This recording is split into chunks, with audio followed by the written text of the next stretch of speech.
போன பதிவுல எப்படி நவகிரகங்களுக்கும் நவ தானியங்களுக்குமான தொடர்பை பத்தி பார்த்தோமோ அதே மாதிரி இந்த பதிவுல நவ கிரகங்களுக்கும் நவ ரத்னங்களுக்குமான தொடர்பை பத்தி பார்க்கலாம். Welcome to Thandal homecare products. தெரிஞ்சுக்கலாம் வாங்க. பகுதியில இன்னைக்கு நம்ம பார்க்க போறது நவ ரத்தினங்கள்.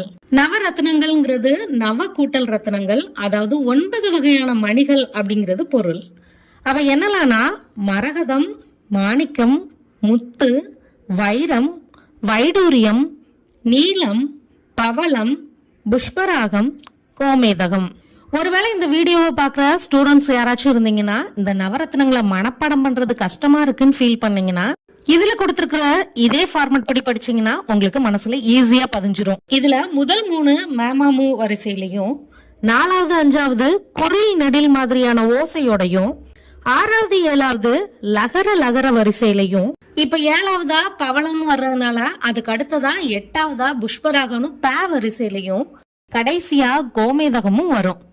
நல்லா கவனிச்சீங்கன்னா இந்த 9ல முத்த தவிர்த்து மத்த 8மே இம்ங்கிற எழுத்துல முடியும். இந்த பூமியில கிடைக்கக்கூடிய 80க்கும் அதிகமான மணிகள்ல ஒரு 9 வகையான மணிகளை உலகத்துல உள்ள அத்தனை நாகரிகங்களும் தங்களோட உச்சியில வச்சு கொண்டாடுச்சு. அந்த 9 மணிகளை, அந்த 9 ரத்னங்களை தான் நவ ரத்னங்கள்னு சொல்றோம். இந்த 9 தாண்டி மீதி இருக்கக்கூடியத உபரத்னங்கள்னு சொல்றோம். இந்த ரத்னங்களை பத்தி இந்து, சமணம், பௌத்தம், சீக்கியம் மற்றும் பிற மதங்களும் அதுக்கான முக்கியத்துவம் கொடுத்திருக்கு. 17ஆம் நூற்றாண்டு வரை இந்த ரத்னங்கள் ராஜாக்களோட ஆபரணங்களையும் சிம்மாசனத்தையும் அவங்களோட அரண்மனையை மட்டுமே அலங்கரிக்க பயன்படுத்தப்பட்டுச்சு. மற்றவர்கள் பயன்படுத்த தடையும் விதிச்சிருந்தாங்க.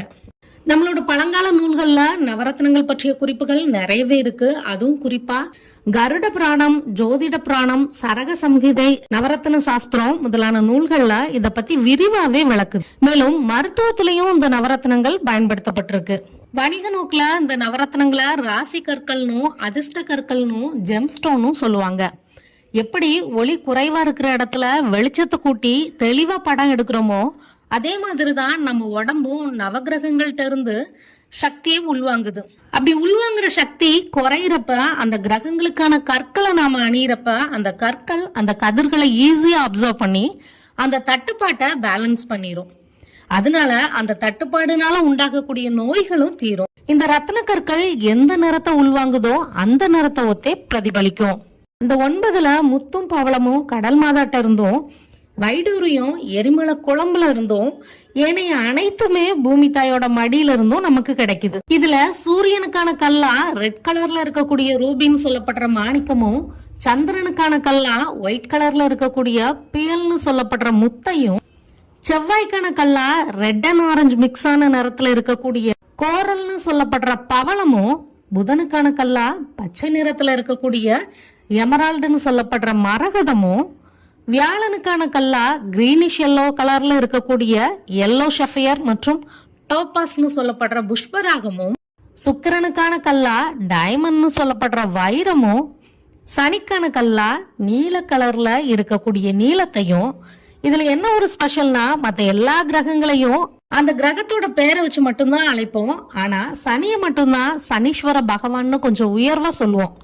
அதே மாதிரிதான் இந்த நீலத்தையும் ப்ளூ டைமண்ட் இன்னொரு ரத்தின கல்லோட பேரையும் சேர்த்து அடைமொழியா அழைக்கக்கூடிய பெருமை இந்த நீலத்துக்கு தான் உண்டு.